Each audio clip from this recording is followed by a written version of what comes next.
Heto nga mga kadadi, samahan nyo kong gumawa ng masarap na merienda. Tulad nga nitong halaya mga kadadi, hindi na nga ako naglagay ng food coloring dito. Natural na kamote lang yan.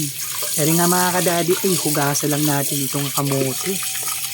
Dahil ang kamote na ito ay nabili pa natin sa palengke. At sindihan na natin itong kalan. Simulan na natin itong pakuluan ng ating kamote sa 30 minutes. Takpan para mas lumambot ang ating kamote. At i-check natin paminsan-minsan kung lumalambot na nga ba. Pagka ganito mga kadadi ay hindi pa pwede yan. Takpan muna natin. At habang pinapakuluan natin itong kamote ay hugasan muna natin itong lata. Kasi mga kadadi ay matagal itong na-stock sa palengke. Dahil nga mga kadadi bubuksan natin to ay kailangan nating linisin. Kasi mga kadadi pag ito ay binuksan natin ay papasok yung dumi sa loob.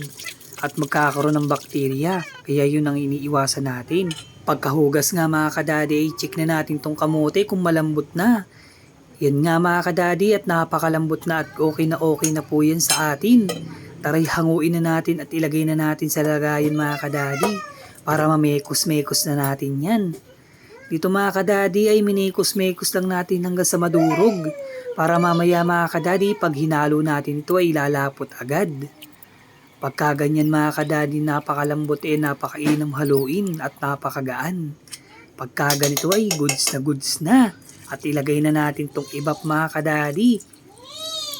Lagyan lang natin ng ganyan mga kadadi. Kung gusto nyo damihan ng ibap, pwede mga kadadi. At lagay na natin tong condense natin. Kahit isang piraso lang mga kadadi na maliit. Pwede na rin. Pampatamis lang natin yan. Pagkalagay nga ng mga gatas ay mekos-mekos na natin to para mamaya ay isasalang na natin sa mahinang apoy. Haluin lang na maigi mga kadadi para kumalat yung mismong tamis ng ating condense. Mekos-mekos at goods na to pagka ganyan na. Tapos mga kadadi ay igayak na natin tong kalan, sindihan. At ilagay na natin itong ating kamote. Halu-haluin lang ng maigi mga kadadi hanggang sa makuha natin ang tamang lapot nito. Mahinang apoy lang ang gamitin natin dito mga kadadi at baka ito ay masunog agad. Pagka ganito na mga kadadi ay pahirapan ng haluin pwede na natin ilagay ang asukal. Dahil mga kadadi tinikman ko nga po ay kulang pa sa tamis. Nimekos-mekos ko na nga mga kadadi dyan at gustong-gusto na nga kainin ng aking misis ang aking alaya. Napakasarap pagka ganito na, goods na yan mga kadadi. Mga kadadi, hingi nga lang ako ng favor sa inyo, pakipollow naman ang ating account para sa mga susunod na upload natin ay ma-update kayo.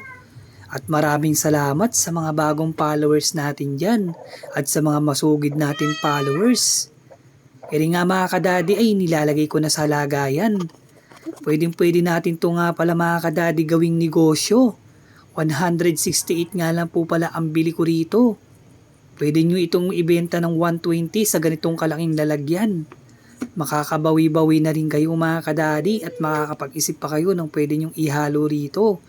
Tulad nga ng mga kadadi ng cheese. Maghanap ka lang kayo ng mga kesong mura, pwede na. Napakasarap nga naman talaga ako. Masasabi ko lang sa inyo mga kadadi, huwag na nyong lagyan ng food coloring ang ating pagkain. Dahil ito'y nakakasama sa ating katawan. Kitang-kita nyo naman at natural na kamote lang ang ating gawa na halaya. Napakasarap talaga mga kadadi. Pwede natin ito ipalaman sa tinapay tuwing umaga. Pwede mo ito mga kadadi patikim sa mga kakilala mo kung masarap talaga. At ito'y pag natikman nila siguradong magtatanong kung magkano mo ibebenta itong halaya. Napakasarap naman talaga at napakamura. At magtatanong na nga pa rin pala ako sa inyo mga kadadi kung tagasang kayo para malaman namin kung saan umabot ang bidyong ito. Abay tara mga kadadi, tikman na natin itong ginawa natin kung goods na goods ba. Abay mga kadadi, unang tikim ko lang dito napakasarap naman talaga lalo na ang samahan natin ng cheese. Sa sobrang lapot nga nito ay ayaw bumitaw sa ating kutsara. Tara mga kadadi, tikman na natin to. Tikiman time na, nakita naman nyo kung gaano kasarap at napakalapot. Malinamnam. Laging tayo magdasal mga kadadi. Huwag natin kalimutan ang Diyos. Yan nga pala si Daddy Mike Kitchen na lagi nagsasabing mas piliin mong laging masaya. Bye-bye!